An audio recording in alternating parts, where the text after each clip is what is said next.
ओम श्री गणेशाय नमः। भगवान श्री गणेश हर विघ्न बाधा को दूर करते हैं। भगवान श्री गणेश की पूजा हर पूजा से पहले की जाती है। महिलाएं खासकर अपने पति की लंबी आयु के लिए भगवान गणेश की पूजा करती हैं। ऐसी मान्यता है कि भगवान श्री गणेश की पूजा करने से पति की लंबी आयु होने के साथ साथ ससुराल हमेशा खुशियों से भरा रहता है।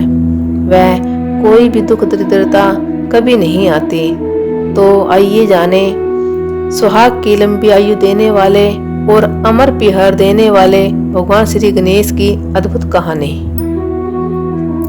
एक समय की बात है, एक भाई बहन रहते थे। बहन का नियम था कि वह अपने भाई का चेहरा देखे ही खाना खाती थी। हर रोज वह सुबह उठती थी और जल्दी जल्दी सारा काम करके अपने भाई का मुंह देखने के लिए उसके घर जाती थी। एक दिन रास्ते में एक पीपल के नीचे गणेश जी की मूर्ति रखी थी। उसने भगवान के सामने हाथ जोड़कर कहा कि मेरे जैसा अमर सुहाग और मेरे जैसा अमर प्यार सबको दीजिए।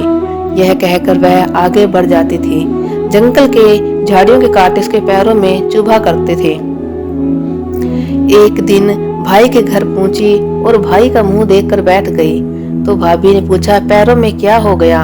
यह सुनकर उसने भाभी को जवाब दिया कि रास्ते में जंगल के झाड़ियों के गिरे हुए कांटे पांव में चुभ गए हैं। जब वह वापस अपने घर आ जाए तब भाभी ने अपने पति से कहा कि रास्ते को साफ करवा दो, आपकी बहन के पांव में बहुत सारे कांटा चुभ गए हैं। भाई ने तब कुल्हाड़ी लेकर सारी झाड़ियों को काटकर रास्ता साफ कर दिया, जिससे गणेश जी का स्थान भी वहां से हट गया। यह देखकर भगवान गुस्सा हो गए और उसके भाई के प्राण हर लिए।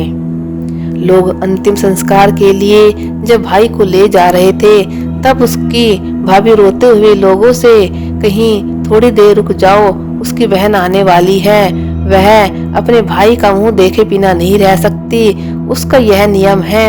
तब लोगों ने कहा, आज तो देख लेगी पर कल कैसे देखेगी? रोज दिन की तरह बहन अपने भाई का मुंह देखने के लिए जंगल में निकली। तब जंगल में उसने देखा कि सारा रास्ता साफ किया हुआ है। जब वह आगे बढ़ी तो उसने देखा कि सिद्धि विनायक को भी वहां से हटा दिया गया है। तब उसने जाने से पहले गणेश जी को एक अच्छे स्थान पर रखकर उन्हें स्थान दिया और हाथ जोड़कर बोली, भगवान मेरे जैसा अमर सुहाग और मेरे जैसा अमर पिहर सबको देना। और फिर बोलकर आगे निकल गई। तब भगवान सोचने लगे, अगर इसकी नहीं सुनी तो हमें कौन मानेगा, हमें कौन पूजेगा? तब सिद्धि विनायक ने उसे आवाज दी, बेटी इस खेजड़ी की 7 पत्तियां लेकर जा और उसे कच्चे दूध में घोलकर भाई के ऊपर छींटा मार देना, वह उठकर बैठ जाएगा। यह सुनकर जब बहन पीछे मुड़ी तो वहाँ कोई नहीं था। फिर वह सोचने लगी कि ठीक है, जैसा सुना वैसा कर लेती हूँ। फिर वह 7 खेजड़ी की पत्तियां लेकर अपने भाई के घर पहुंची। उसने देखा वहाँ कई लोग बैठे हुए हैं, भाभी बैठी रो रही और भाई की लाश रखी है।